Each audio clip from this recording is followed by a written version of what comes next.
የዲፕሎማቶች መናኸሪያ፣ የብዙ ኤምባሲዎች መገኛ እንዲሁም ከግዙፉ የአፍሪካ ህብረት መዋና ቢሮ አቅራቢያ ላይ ዘመናዊ የመኖሪያ አፓርትመንቶችን ከቴምር ፕሮፐርቲስ ሲያሻው በዶላር የሚያከራዩት ሲፈልጉ የሚኖሩበት የማይገኝ እድል በካሬ 64200 ብር ከታላቅ የ40% ቅናሽ ጋር ተጠቃሚ ሆኖ በ60/40 አከፋፈል ለአጭር ጊዜ የሚቆይ 60%ን ለሚከፍሉ የ40% ቅናሽ አሊያም በካሬ 107000 የኢትዮጵያ ብር በ10% ቅድመ ክፍያ ቀሪውን በግንባታ ሂደት በ30 ወራት ከፍለው የሚያጠናቅቁበትን አማራጭ ይዘንሎ መተናል። ከ84 ካሬ እስከ 130 ካሬ ባለ 2 እና ባለ 3 መኝታ የመኖሪያ አፓርትመንቶችን ፈጥነው የግሉ ያድርጉ። ያስታውሱ፣ ያሉን ውስን ቤቶች ናቸው። በ0988 44 1164 ላይ አሁኑን ይደውሉ። ጤና ይስጥልን አድማጮች፣ ይህ አዋዜ ልዩ ላልሰማችሁ ነው። ከመረጃዎቹ ጋር አብርሃም መኳንንት ነኝ። በአንድ የመንግስት ዩኒቨርሲቲ ውስጥ ብዙዎችን ያስደነገጠ አሳዛኝ ክስተት መፈጠሩ ተሰማ። ትላንት ረፋድ ላይ በብዙዎች ያልተጠበቀ ሁኔታ ተፈጥሮ የተማሪ ሕይወት ጠፍቷል። ስለ ሁኔታው እናስደምጣችኋለን። ኤርትራውያን ስደተኞች ወደ ኬንያ ለመግባት በሚያደርጉት የሐይቅ ላይ ጉዞ ብዙዎቹ ሕይወታቸውን እያጡ እንደሆነም ተነግሯል። የሰዎች አዘዋዋሪዎችም በሞቱ ስደተኞች ስም ገንዘብ ከቤተሰቦቻቸው እንደሚያስልኩም ታውቋል። የፌዴራል መንግስት የማያውቃቸው ከ297 በላይ ኬላዎች በክልሎች እንዳሉ ተነገረ። የኢትዮጵያ ብሔራዊ ባንክ ለአምስተኛ ጊዜ ዛሬ 60 ሚሊዮን ዶላር ለጨረታ አቅርቧል።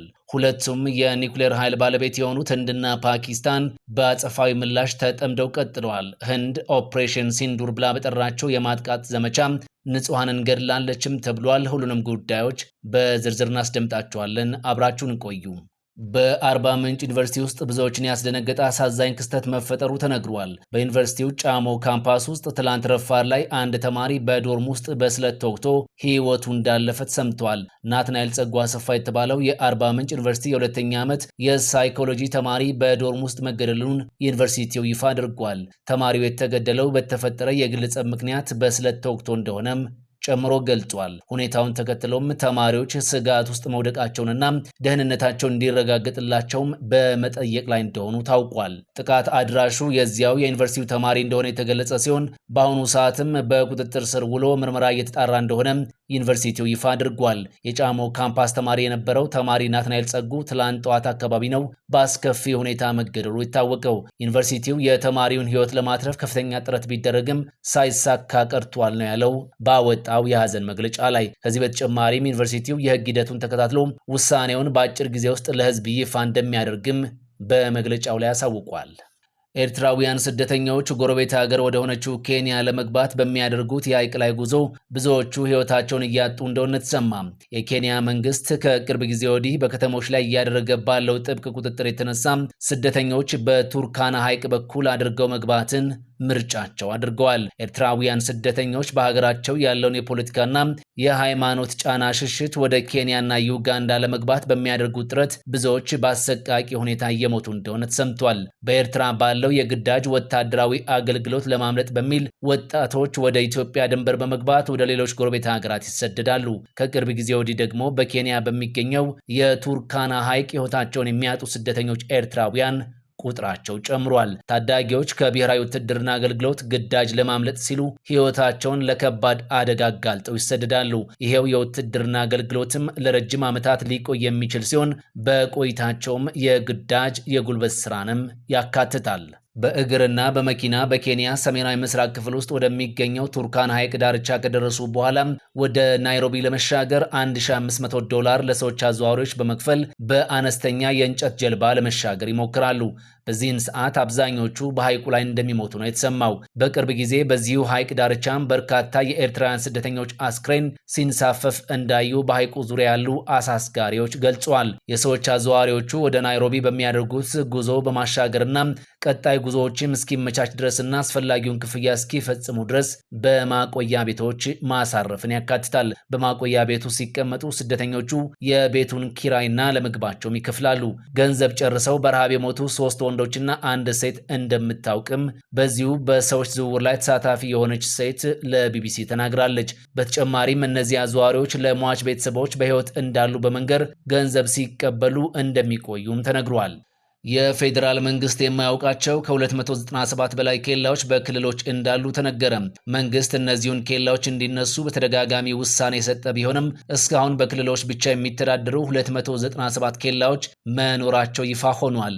ኬላዎቹ እንዲነሱ ውሳኔ የተሰጠ ቢሆንም ክልሎች በየአካባቢው ኬላዎችን እየወጠሩ የንግድ ስርዓቱን እያወኩት ነው ተብሏል። የገቢዎች ሚኒስቴር የ9 ወራት የስራ አፈጻጸሙን ለህዝብ ተወካዮች ምክር ቤት ባቀረበበት ወቅት ነው ይህ የተሰማው። በምክር ቤቱ የፕላን በጀትና ፋይናንስ ጉዳዮች ቋሚ ኮሚቴ በክልሎች እንዲነሱ የተወሰኑ ኬላዎች ባለመነሳታቸው በገቢና በውጭ ንግዶች ላይ እንዲሁም በሸቀጦች ነፃ ዝውውር ላይ ጫና እያሳደሩ እንደሆነ ገልጿል። እነዚሁ መንግስት የማያውቃቸው ናቸው የተባሉት ከ297 በላይ የሚሆኑት ኬላዎች የሚገኙት ብዙም የጸጥታ ችግር በሌለባቸው አካባቢዎች እንደሆነም ታውቋል።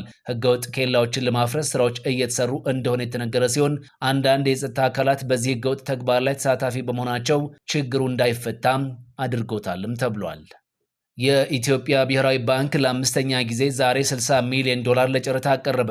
ብሔራዊ ባንክ ኢትዮጵያ የውጭ ምንዛሬ ስርዓት ለውጥ ካደረገች ወዲህ የውጭ ምንዛሬን በጨረታ መልክ ለንግድ ባንኮች ሲያቀርብ የአሁኑ ለአምስተኛ ጊዜው ነው። ብሔራዊ ባንክ እስካሁን በነበሩት 4 ዙር ጨረታዎች 355 ሚሊዮን ዶላር ለንግድ ባንኮች አቅርቧል። ባንኩ ከባለፈው መጋቢት መጨረሻ ጀምሮ በየ2 ሳምንቱ የውጭ ምንዛሬ ጨረታ እንደሚያካሂድ ካሳወቀ ወዲህ በዚሁ መሰረት ጨረታውን እያከናወነም ይገኛል። እስከ ዓመቱ መጨረሻ ድረስም ጨረታውን በየ15 ቀኑ እያከናወነ እንደሚቀጥል ይጠበቃል። እስካሁን በነበሩት ጨረታዎች ተሳታፊ የሆኑ ባንኮች ዝርዝርና የወሰዱት የገንዘብ መጠን በግልጽ አይታወቅም። የሱዳኑ አልቡርሃን በፖርት ሱዳን ለተፈጸመው ጥቃት የበቀል እርምጃ ወስደው በድል እንደሚወጡ ተናገሩ። የሱዳን ጦር አዛዥ ጀነራል አብዱል ፈታህ አልቡርሃን በሱዳን ላይ ለሚሰነዘረው ጥቃት በቀል እንደሚወስዱ ገልጸው ህዝቡ በመጨረሻም አሸናፊ ይሆናል ሲሉ በፖርት ሱዳን የነዳጅ ማከማቻ መጋዘኖች ከተፈጸመው ጥቃት በኋላ ተናግረዋል። ጀነራሉ ባስተላለፉት የቪዲዮ መልእክት ከኋላቸው በጥቃቱ ከነደዱ የነዳጅ መጋዘኖች የሚወጣ ጭስም ይታያል። አልቡርሃን ግባችንን ወደ ማሳካት እንሄዳለን፣ ይህም ሚሊሻዎች፣ ፈጣን ድጋፍ ሰጪ ኃይሎችንና የሚደግፏቸውን ሁሉ ማሸነፋችንን እንቀጥላለን ብለዋል። አክለውም በሱዳን ላይ ጥቃት ለፈጸሙት ሁሉ የምንናገረው የበቀል ጊዜ ይመጣል ሲሉም ተደምጠዋል። የአልቡርሃን አስተያየት ሱዳን ከተባበሩት አረብ ኤሚሬቶች ጋር ዲፕሎማሲያዊ ግንኙነቷን ለማቋረጥ መወሰኗን ተከትሎ ሲሆን ሱዳን ወደዚህ ውሳኔ የደረሰችው የተባበሩት አረብ ኤሚሬቶች አርኤስኤፍን በጦር ኃይሉ ላይ ባደረገው የ2 ዓመት ጦርነት ይደግፋል በሚል ክስ ነው። ከዚህ በተጨማሪ ውሳኔው የተወሰደው በፖርት ሱዳን ወደብና ሌሎች አላስፈላጊ መገልገያዎች ላይ ያነጣጠረም የ3 ቀናት የድሮን ጥቃት ከደረሰ በኋላ ነው ሲሉም የሱዳን ባለስልጣናት ገልጸዋል። አልቡርሃን እንዳሉት ሱዳናውያን ንቃተ ህሊና ያላቸው፣ በሰው ልጅ ታሪክ ውስጥ ጥልቅ የሆነ ቦታ ያላቸው፣ በመሰል ክስተቶች የማይደናገጡና በእነዚህ አደጋዎች የማይፈሩ ታሪክና ስልጣኔ የሰሩ ህዝቦች ናቸውም ብለዋል። በመጨረሻም ህንድ ኦፕሬሽን ሴንዱር ብላ በጠራችው የማጥቃት ዘመቻ በፓኪስታን ላይ አጸፋዊ ምላሽ እየሰጠች ነው ተባለ። ከሳምንታት ዕድሜ በፊት ፓኪስታን 26 የሚሆኑ የህንድ ዜጎችን በጉብኝት ላይ እያሉ ከገደለች ወዲህ የሁለቱ ሀገራት ውጥረት ተባብሶ ዘልቋል። ዛሬ ህንድ በፈጸመችው የአየር ድብደባ 26 የፓኪስታን ዜጎች መገደላቸውንና 46 የሚሆኑት ደግሞ ቆስለዋል ሲል የፓኪስታን መንግስት ይፋ አድርጓል።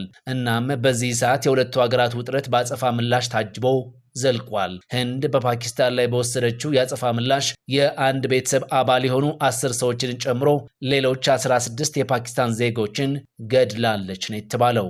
እነዚሁ የአንድ ቤተሰብ አባል ናቸው የተባሉ 10 ሰዎች የተገደሉት በመስጂድ ውስጥ እንደሆነም ታውቋል። ህንድ ዘመቻ ሲንዱር ብላ በጠራችው የማጥቃት እርምጃ በፓኪስታን በተለዩ 9 ቦታዎች ላይ የሚሳኤል ጥቃት ሰንዝራለች። በምላሹም ፓኪስታን 5 የህንድ ተዋጊ ጀቶችን መታመጣሏን ይፋ አድርጋለች። ህንድና ፓኪስታን የኒውክሌር ኃይል የታጠቁ ሀገራት ናቸው። ባለፈው ሳምንት በካሽሚር ግዛት በቱሪስቶች ላይ የደረሰውን ጥቃት ተከትሎ ሀገራቱ ወደ ውጥረት አምርተው ዘልቀዋል። ህንድ ዛሬ ማለዳውን 9 የተለዩ ቦታዎችን በፓኪስታን ላይ ጥቃት አድርሳለች። ከሳምንታት በፊት 26 የህንድ ዜጋዎች በፓኪስታን በሚደገፍ የሽብር ቡድን መገደላቸው ይታወሳል። የዲፕሎማቶች መናኸሪያ፣ የብዙ ኤምባሲዎች መገኛ እንዲሁም ከግዙፉ የአፍሪካ ህብረት ዋና ቢሮ አቅራቢያ ላይ ዘመናዊ የመኖሪያ አፓርትመንቶችን ከቴምር ፕሮፐርቲስ ሲያሻው በዶላር የሚያከራዩት ሲፈልጉ የሚኖሩበት የማይገኝ እድል በካሬ 64200 ብር ከታላቅ የ40% ቅናሽ ጋር ተጠቃሚ ሆኑ። በ60/40 አከፋፈል ለአጭር ጊዜ የሚቆይ 60%ን ለሚከፍሉ የ40% ቅናሽ አሊያም በካሬ 107000 የኢትዮጵያ ብር በ10% ቅድመ ክፍያ ቀሪውን በግንባታ ሂደት በ30 ወራት ከፍለው የሚያጠናቅቁበትን አማራጭ ይዘንሎ መተናል። ከ84 ካሬ እስከ 130 ካሬ ባለ 2 እና ባለ 3 መኝታ የመኖሪያ አፓርትመንቶችን ፈጥነው የግሉ ያድርጉ። ያስታውሱ፣ ያሉን ውስን ቤቶች ናቸው። በ0988 44 1164 ላይ አሁኑን ይደውሉ። ይህ አዋዜ ልዩ ላልሰማችሁ ነው።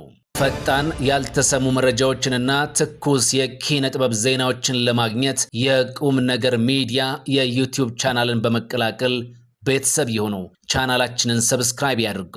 በቲክቶክም አለን። ቁም ነገር ሚዲያ ኦፊሻል ብለው ይከተሉን። እናመሰግናለን። ቁም ነገር ሚዲያ፣ ለቁም ነገር እንሰራለን።